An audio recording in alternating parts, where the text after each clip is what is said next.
नमस्कार, मैं इतिहास का अध्यापक शशि भूषण। आज हम 12वीं कक्षा के इतिहास के अध्याय 4 विचारक विश्वास और इमारतें का भाग 2 लेकर आए हैं, जो एमसीक्यू प्रश्न से संबंधित है। इससे पहले मैं एक इसका भाग बनाकर आपको दे चुके हैं, पढ़ा चुके हैं, और जो कि परीक्षा की दृष्टि से बहुत महत्वपूर्ण होगा। तो चलिए शुरू करते हैं इसके भाग 2 के प्रश्न जो हैं। इससे पहले 35 प्रश्न हम आपको बता चुके हैं, तो ये 36वें प्रश्न से हम शुरू करते हैं। यहाँ पर जो है कि बुद्ध संघ में शामिल शिष्य क्या कहलाते थे, यानी कि बुद्ध के द्वारा, महात्मा बुद्ध के द्वारा जो संघ बनाया गया था शिष्यों के लिए, उसमें शिष्य को क्या कहते थे। ए उपासक, बी सन्यासी, सी भिक्षुक या संघपति। तो भिक्षुक के नाम से इनको जाना जाता था। चलिए आगे चलते हैं। प्रश्न नंबर 37 है, बुद्ध ने किसके कहने पर संघ में महिलाओं को जो है शामिल करने की अनुमति दी थी। है संघ में जो है सबसे पहले सिर्फ पुरुषों को ही शामिल किया गया था, महिलाओं को शामिल नहीं किया गया था। तो किसके कहने पर जो है शामिल किया गया महिलाओं को। ए राहुल, बी आनंद, सी अजातशत्रु या डी महावीर। तो जो इनके शिष्य थे, प्रिय शिष्य, वो थे आनंद के कहने पर जो है इन्होंने महिलाओं को अनुमति दी संघ में। प्रश्न नंबर 38 पर चलते हैं। प्रश्न नंबर 38, बुद्ध संघ में शामिल होने वाली प्रथम महिला कौन सी थी। अब संघ में शामिल होने की अनुमति दे दी, लेकिन सबसे पहले शामिल होने वाली महिला कौन सी थी। ए महाप्रजापति गौतमी, बी यशोधरा, सी माया देवी या डी रानी यशोदा। तो आपका इसका आंसर है ए महाप्रजापति गौतमी। ये इनकी मौसी थी, इन्होंने इनका लालन पालन पोषण किया था। तो सबसे पहले इन्हीं को ही जो है शामिल किया गया संघ में। अगले प्रश्न पर चलते हैं। प्रश्न नंबर 39 है, कौन से जो है इसमें कई सारे कथन दिए गए हैं, उनमें से कौन सा सही है कौन सा नहीं है, आपको ये बताना है। पहला है, बुद्ध के अनुयायी कई सामाजिक वर्गों से थे। दूसरा है, संघ में आने पर सभी को बराबर समझा जाता था। तीसरा है, संघ की संचालन पद्धति गण और संघ जैसी नहीं थी। चौथा है, संघ में निर्णय हमेशा मतदान द्वारा लिए जाते थे। तो आपको इनमें बताना है कौन कौन से इसमें से सही है। 4 में से तो विकल्प दिया गया है, ये रहा, केवल 1 और 2, या फिर 2 और 3, या फिर 1 2 4, या फिर 1 2 4। तो इसमें आपका इसका आंसर है पहला, केवल 1 और 2, यानी कि बुद्ध के अनुयायी सभी वर्गों से थे और उनको जो है सबको बराबर समझा जाता था। ये तीसरा इसमें गलत है और ये चौथा भी गलत है। तो इस तरीके से आपका इसका आंसर हो गया ए। प्रश्न नंबर 40 पर चलते हैं हम। देखिए ये प्रश्न नंबर 40 क्या है, मठ के भिक्षुक और भिक्षुणियों के लिए नियम किस ग्रंथ में मिलते हैं। यानी कि जो आपका जो संघ बनाया गया था उसमें रहने के लिए जो भिक्षुक और भिक्षुणी थे उनके लिए नियम थे, किस पुस्तक में लिखे गए हैं। ए सुत्त पिटक, बी विनय पिटक, सी अभिधम पिटक या डी आगम। तो इसका आंसर हमारा है विनय पिटक। विनय पिटक में जो है भिक्षुक और भिक्षुणी के लिए नियम लिखे गए थे। प्रश्न अब आ जाते हैं हमारे स्रोत वाले प्रश्नों को आ जाते हैं। तो 41 से लेकर 43 तक के प्रश्न स्रोत पर आधारित हैं। तो पहला स्रोत इसमें दिया गया है, देखिए व्यवहार में, ये क्या है कि व्यवहार में बौद्ध धर्म के बारे में बताया गया है कि सुत्त पिटक से लिए गए इस उदाहरण में बुद्ध सिगल नाम के एक अमीर गृहपति को कुछ सलाह दे रहे हैं। सिगल नाम का एक व्यक्ति है, उसको सलाह दे रहे हैं बुद्ध जो है हमारे ये। तो क्या सलाह दे रहे हैं, देखिए कि मालिक को अपने नौकर और कर्मचारियों की जो है 5 तरह से देखभाल करनी चाहिए। कैसे। नंबर 1 इसमें दिखाया गया है कि उसकी अक्षमता के साथ उसको काम देकर, ठीक है। नंबर 1, उन्हें भोजन और मजदूरी देकर, जब आप उनसे काम कराते हैं तो आप मजदूरी भी देंगे, तनख्वाह भी देंगे उनको। फिर तीसरा जो है इसमें उनकी अक्षमता के अनुसार क्या बताया गया इसमें, बीमार पड़ने पर जो है उनकी परिचर्या करके, यानी कि उनकी देखभाल भी करनी पड़ेगी यदि बीमार हो जाते हैं। इसके बाद है चौथा, उनके साथ सुस्वादु भोजन बांटकर, यानी कि आप जो भोजन लाते हैं अपने घर से अपने कर्मचारियों के साथ भी बांटें उसे। और पाँचवा जो है समय समय पर जो उनको छुट्टी देकर भी जो है अपने कर्मचारियों की देखभाल करें। ये हो गया आपका कर्मचारियों से संबंधित सुत्त पिटक से लिया गया है, बुद्ध सिगल नाम के व्यक्ति को कह रहे हैं। फिर आगे चलते हैं, इसी में जो है और भी है ये स्रोत जो है, कुल के लोग यानी कि परिवार के लोग जो 5 तरह से, कितने तरीके से, 5 तरह से श्रमण और ब्राह्मणों की देखभाल करनी चाहिए। श्रमण कौन होते हैं, जो आपके घर को त्याग देते हैं, सन्यासी बन जाते हैं, वो श्रमण कहलाते हैं। तो श्रमणों की और ब्राह्मणों की जो है 5 तरह से देखभाल करनी चाहिए। वो कौन से तरीके हैं 5। एक कर्म के द्वारा है, उनके लिए कर्म करते रहें। दूसरा है वचन के द्वारा, उनको आप कोई वचन देते हैं उसको पूरा करें। फिर मन से अनुराग द्वारा, यानी कि मन में जो उनके प्रति श्रद्धा रखें। तीसरा हो गया। चौथा हो गया, उनके स्वागत में हमेशा अपने घर के द्वार खुले रखें। चौथा हो गया। पाँचवा हो गया, उनके दिन प्रतिदिन की ज़रूरतों को पूर्ति करके, यानी कि उनको जो दिन प्रतिदिन की ज़रूरतें होती हैं, उनको भोजन की आवश्यकता होती है, उनको वस्त्र वगैरह की आवश्यकता होती है, उसकी पूर्ति भी करें। तो 5 तरीके की देखभाल आप करें इसमें।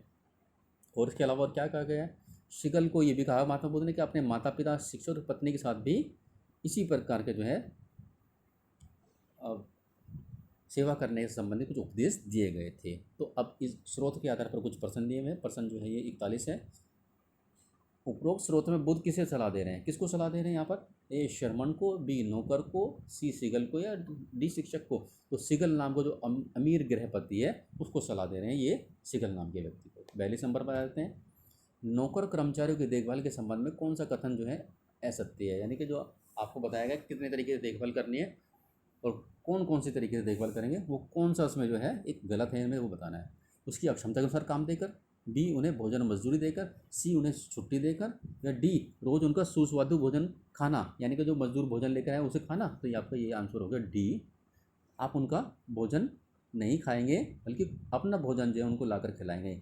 उसकी जगह पर अगर ये होता तो ये गलत है, इसकी जगह पर जो है वो मालिक को अपना भोजन उनको खिलाना चाहिए, ये होना चाहिए। तो यहाँ पर प्रश्न नंबर 43, कुल के लोगों को किनकी देखभाल करने को कहा गया? कुल यानी कि परिवार के लोगों को कहा गया कि भाई आप किनकी देखभाल करेंगे इस स्रोत के अंदर जो है? ए श्रमण ब्राह्मणों को, बी नौकर और कर्मचारियों को, सी गरीब लोगों को, या डी श्रमण के माता पिता की देखभाल करने के लिए कहा गया है। तो इसका आंसर है ए श्रमण और ब्राह्मणों की देखभाल करने के लिए इसमें बुद्ध ने कहा है। आगे चलते हैं, प्रश्न नंबर 44 से देखिए, इसमें एक बॉक्स दिया गया है, बॉक्स के अंदर आपको 2 कथन दिए गए हैं कि लोग समकालीन धार्मिक प्रथाओं से असंतुष्ट थे और उस युग में तेजी से हो रहे सामाजिक बदलाव ने उन्हें उलझनों में बांध रखा था। ये इसमें कहा गया है पहले कथन में। दूसरा कथन है, जन्म के आधार पर श्रेष्ठता के बजाय अच्छे आचरण और मूल्यों को महत्व दिया जाना चाहिए। तो ये 2 कथन हो गए हमारे। लोग, पहला है लोग सामाजिक धार्मिक प्रथाओं से असंतुष्ट थे उस दौरान जो है, समकालीन धार्मिक प्रथाओं से, और दूसरा है जन्म के आधार पर श्रेष्ठता के बजाय अच्छे आचरण और मूल्यों पर उनको महत्व देना चाहिए। तो इसी से संबंधित हमारे प्रश्न है। देखिए, उपरोक्त बॉक्स के कथन से क्या स्पष्ट हो रहा है, यानी कि जब हमने 2 कथन पढ़े हैं, क्या स्पष्ट पता चलता है इससे? कि बौद्ध धर्म का पतन हो रहा है, बी बौद्ध धर्म का तेजी से फैलने के बारे में बता रहा है, सी जैन धर्म के पतन के बारे में बता रहा है, या जैन धर्म का तेजी से विकास के बारे में बता रहा है। तो इसका आंसर हमारा बी है कि बौद्ध धर्म का तेजी से फैलने के बारे में बताया गया है। प्रश्न नंबर 45 पर आ जाते हैं, चैत्य से क्या अभिप्राय है? चैत्य से क्या अभिप्राय है? ए बौद्ध विहार होते हैं ये, या जैन मंदिर होते हैं, सी अंतिम संस्कार से जुड़े हुए टीले हैं, या बुद्ध का जन्म स्थान है। तो इसका आंसर हमारा है सी, अंतिम संस्कार से जुड़े हुए टीले होते हैं, उनको चैत्य कहा जाता है। आगे चलते हैं, प्रश्न नंबर 46 है, ये 2 स्तंभ दिए गए हैं, इनको आपको मिलान करना है। एक बुद्ध से जुड़े हुए घटनाओं से जुड़े वाक्य हैं और दूसरे उनके पवित्र स्थान है। तो बुद्ध का जन्म कहाँ हुआ था ये हमें बताना है, ज्ञान की प्राप्ति कहाँ हुई थी, निब्बान की प्राप्ति कहाँ हुई, या प्रथम उपदेश उन्होंने कहाँ दिया। तो आपका देखिए इसमें बुद्ध का जन्म हम आपको बताते हैं, ये रहा लुम्बिनी में हुआ था, इसका तीसरा हो जाएगा। ज्ञान की प्राप्ति इनको बोध गया में हुई थी, और निब्बान की प्राप्ति इनको जो है कुशीनगर में हुई, और प्रथम उपदेश जो इन्होंने सारनाथ में दिया था। तो चलिए देखते हैं इसमें कौन सा इसका विकल्प है। ये देखिए इसमें आपका विकल्प जो इसमें दिया हुआ ये रहा, इसका आपका विकल्प है। देखिए इसका अभी बता रहे हैं हम आपको, पहले का जो है बुद्ध का जन्म लुम्बिनी में होता है, और इनका ज्ञान की प्राप्ति बोध गया में नंबर 1, फिर जो है निब्बान की प्राप्ति कुशीनगर में। तो इसका आंसर होगा आपका सी आंसर है इसका। ठीक है, आगे चलते हैं, प्रश्न नंबर 47, स्तूप उस टीलों को कहते हैं जहाँ खालिस्तान के अवशेष रखे हुए, यानी कि किसके अवशेष रखे हुए हैं आपको बताना है। तो ए महावीर स्वामी, बी अशोक, सी महामाया, डी बुद्ध।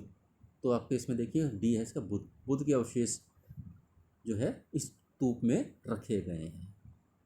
आगे चलते हैं, प्रश्न नंबर जो है आपका ये है 46, बुद्ध की निम्न में से क्या स्तूप संरचना से संबंधित नहीं, यानी कि स्तूप का कौन सा भाग इसमें से नहीं है। स्तूप को कई भागों में बांटा गया है, ए गुंबद, बी हर्मिका, सी यष्टि, या डी छतरी। तो इसका आंसर आपका है ये देखिए ए गुंबद है, क्योंकि आपको पता है कि इस प्रकार से जो ये स्तूप बने होते थे, ये जमीन हो गई, नीचे स्तूप हो गया, इसके ऊपर जो ये आपके हर्मिका बनती थी, और हर्मिका बीच में जो है कि ये यष्टि होती थी, और यष्टि के ऊपर जो छतरी बनी होती है इस तरीके से। तो देखिए हर्मिका, यष्टि और छतरी तो है, लेकिन गुंबद नहीं है इसमें। तो इसका आंसर हो गया ए 48 का।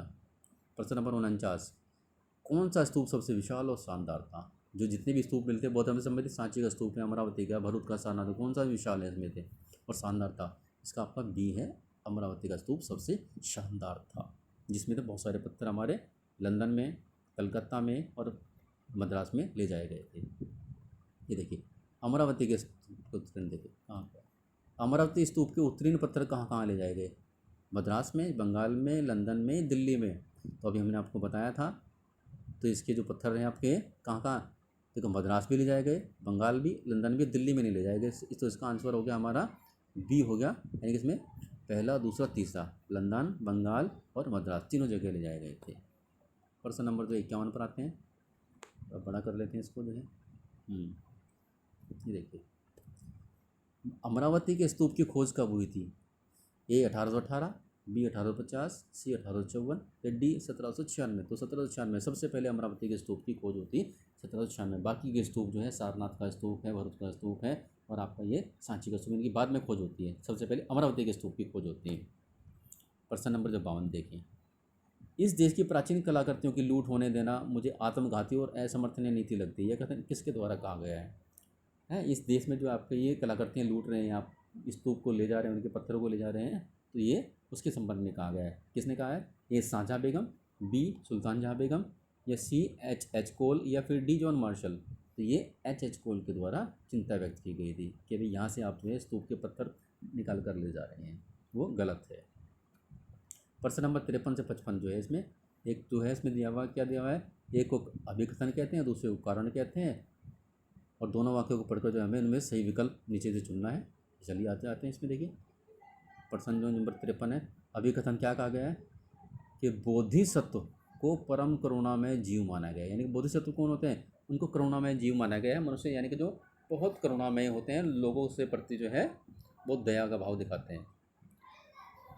इसका कारण बुद्ध और बोधिसत्व की मूर्तियों की पूजा इस परंपरा का एक महत्वपूर्ण अंग बन गई थी। यानी कि जो बोधिसत्व जब इतने करुणामय हैं तो लोग उनकी मूर्ति पूजा करनी शुरू कर दी, कि ऐसी परंपरा बन गई थी। तो इसमें इसका आंसर जो है आपका ये ए और आर दोनों सही हैं तथा आर ए का सही स्पष्टीकरण है, या ए आर और दोनों सही हैं लेकिन आर ए का सही स्पष्टीकरण नहीं है, ए सही है लेकिन आर गलत है, या फिर ए गलत है लेकिन आर सही है।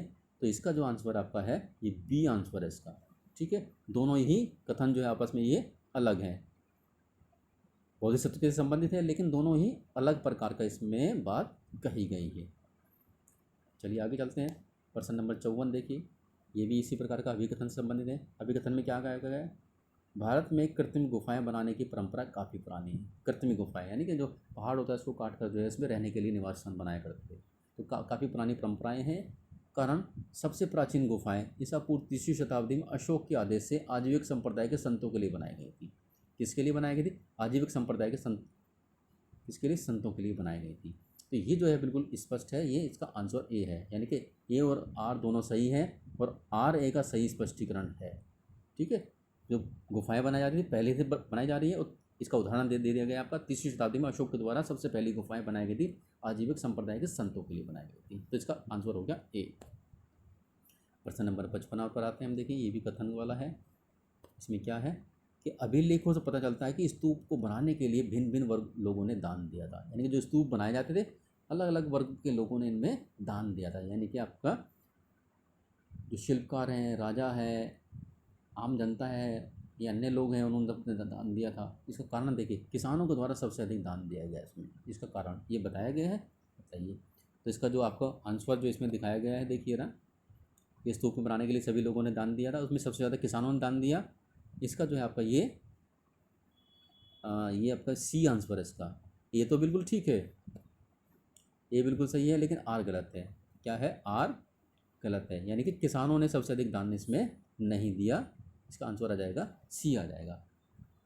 ए बिल्कुल ठीक है लेकिन आर इसमें गलत है। चलिए आगे चलते हैं। ये चित्र दिखा रखा है, देखिए कह रहा है नीचे दिए गए चित्र में चक्र द्वारा किसका प्रतीक दर्शाया गया? जो चक्र बना हुआ है आपका यहाँ पर, ये किसका प्रतीक दर्शाता है इसमें? चलिए ऑप्शन देखते हैं। ए गृह त्याग का दिखा रहा है, बी धर्मचक्र परिवर्तन का, सी ज्ञान प्राप्ति का, या जो है डी युद्ध का दिखा रहा है। तो इसका आंसर हमारा है ये धर्मचक्र परिवर्तन का दिखा रहा है। यानी कि जिस समय महात्मा बुद्ध को ज्ञान प्राप्त होता तो सारनाथ में जो है इन्होंने अपना सबसे पहले ज्ञान दिया था। तो उस सारनाथ पे ये है इस प्रकार का स्तंभ बनाया गया और इस स्तंभ पर जो है इस प्रकार का चक्र वहाँ पर बनाया गया है। तो इसको कहते हैं धर्मचक्र परिवर्तन कहते हैं इसको। ठीक है, प्रश्न नंबर 57 पर आते हैं। साहित्यिक परंपरा में वर्णित शाल भंजिका को किसका प्रतीक माना गया है? शाल भंजिका को किसका? ए अप्सरा, बी देवी, सी जलपरी, या शुभ का प्रतीक माना गया है। तो इसका आंसर है हमारा डी, शुभ का प्रतीक माना गया है। शाल भंजी का जो है कि तोरण द्वार पर इसकी वो मिली है, मूर्ति मिली है और ये झूलती हुई है। तो इसके संदर्भ में कहा जाता है जो शाल भंजी का थी कि अगर ये पेड़ को छू दे तो पेड़ खिल जाते हैं और फल देने लगते हैं, और शाल भंजिका को जो है शुभ का प्रतीक माना गया। तो इसका आंसर हो गया डी। चलिए आगे चलते हैं प्रश्न नंबर 58 पर, कि वैष्णववाद में कितने अवतारों की कल्पना की गई थी, है ना। वैष्णववाद कहते हैं ना, वैष्णववाद में कितने अवतारों की कल्पना की गई, ए 10, बी 11, सी 8 या 9। तो इसका आंसर आपका है 10। हिंदू धर्म में वैष्णववाद की अवधारणा है और उसके अंतर्गत कहा गया कि भाई 10 अवतार होंगे, जिसमें 9 अवतार अब तक हो चुके हैं, 10 अवतारों की इसमें अवधारणा कही गई है। प्रश्न नंबर 59 पर आ जाते हैं हम। देखिए, एक ही चट्टान को काट कर तैयार किया गया, क्या इसमें कि एक ही चट्टान को काट कर तैयार किया गया मंदिर जो एलोरा में बनाया गया था, उसका नाम क्या है वो बताना है। ए देवगढ़ का मंदिर, बी कैलाशनाथ मंदिर, सी तंजावुर मंदिर, या डी पंढरपुर का मंदिर। तो ये देखिए आपका बी है कैलाशनाथ मंदिर। बहुत शानदार मंदिर है ये, जो कि महाराष्ट्र में बनाया गया है एलोरा में। एक ही चट्टान को जो है काट कर अंदर अंदर ये पूरी चट्टान को काट कर जो है इस प्रकार से, मान लीजिए आपके ये चट्टान है इस तरीके से, ये है, इस चट्टान को जगह जगह ऐसे काट कर जो है ये बना दिया गया है। ये बीच में यहाँ पर कहीं पे मूर्ति है, कहीं यहाँ पर मूर्ति है, कहीं यहाँ पर मूर्ति है। तो ये इस प्रकार से पूरी एक चट्टान को काट कर मंदिर बनाया गया है, वो कैलाशनाथ मंदिर महाराष्ट्र में है। प्रश्न नंबर 60 आते हैं, जो अंतिम प्रश्न है आपका है, महाबलीपुरम जहाँ एक विशाल चट्टान पर बहुत सारी मूर्तियाँ उत्कीर्ण है, किस राज्य में है। मान लीजिए देखिए आपको इस प्रकार की एक चट्टान है, इस प्रकार की चट्टान है, तो इस पर जो है बहुत सारी मूर्तियाँ उत्कीर्ण की गई हैं, बनाई गई हैं। तो आपको बताना है ये महाबलीपुरम की जो मूर्तियाँ हैं, जिसकी बहुत प्रसिद्ध है, ये बहुत अच्छी इस पर जो है मूर्तियाँ बनाई गई हैं। तो ये आपको जो है किस राज्य में महाबलीपुरम का जो ये चट्टान, मूर्ति वाली चट्टान है, कहाँ पर है। ए कर्नाटक में, बी केरल में, सी आंध्रा में या डी तमिलनाडु में। तो इसका आंसर हमारा है डी, तमिलनाडु में स्थित है ये महाबलीपुरम की जो मूर्ति वाली चट्टान है, तमिलनाडु में स्थित है। तो बच्चों इस प्रकार से आपके ये प्रश्न खत्म होते हैं। मैं उम्मीद करता हूँ ये जो आपको आज हमने प्रश्न बताए हैं इसमें ये आपके लिए बड़े उपयोगी होंगे और आप इनको जो है लाभ उठा सकेंगे, ताकि परीक्षा में सही प्रकार से आप इनको कर सकें। आगे का वीडियो हम फिर लेकर आएंगे, तब तक के लिए धन्यवाद।